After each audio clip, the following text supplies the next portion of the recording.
नमस्कार. आपलं स्वयंपाकघर या चॅनेलमध्ये आपल्या सर्वांचं स्वागत आहे. तर आज आहे घटस्थापना. तर इथं बघा मी देवांची पूजा करून घेतलेली आहे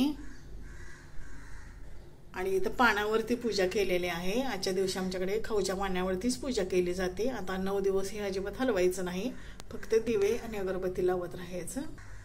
इथे बघा घटस्थापना करून घेतलेली मी आहे, दुरडीमध्ये केलेली आहे. अशामुळे बुरशी लागत नाही आणि चांगल्या घट उगवला जातो.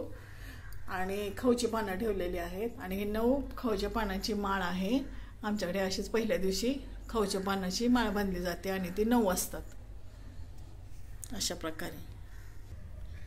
आणि इथं ओटीवरून घेतलेली आहे देवीची खणानी.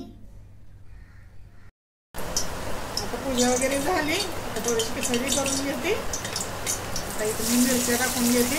साबुदाणा मी सकाळी भिजायला घातला होता बारीकवाला. पाऊस तर खूप पडायला लागलाय आज बाहेर. पूर्वी म्हणायची की त्या दिवशी पाऊस पडला की 9 दिवस पाऊस बसला असतो. आता काय माहिती नक्की काय होते. आज तर सुरुवात केली पावसाने. आता मिरच्याने चांगले तळून घेते. आता साबुदाणा टाकून घेतला मी.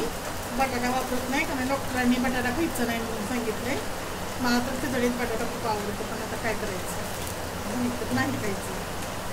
शेंगदाण्याचं कूट टाकलं, थोडं मीठ टाकून देते,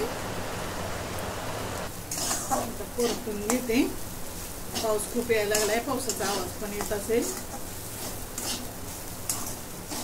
खरं तर मी फराळाचं करायचीच नाही पहिल्या दिवशी नवरात्रीच्या, पण आता औषधं चाललेत ना, त्याच्यामुळे मग फराळाचं थोडं का होईना आता करावं लागणार आहे, कारण गोळ्या खायची.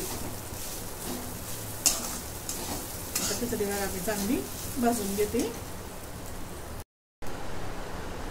खिचडी चांगली परतून झालेली आहे.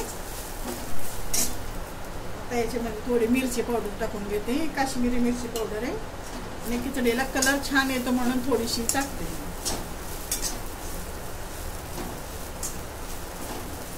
परतून घेते. खूपच पाऊस पडत आहे बाहेर.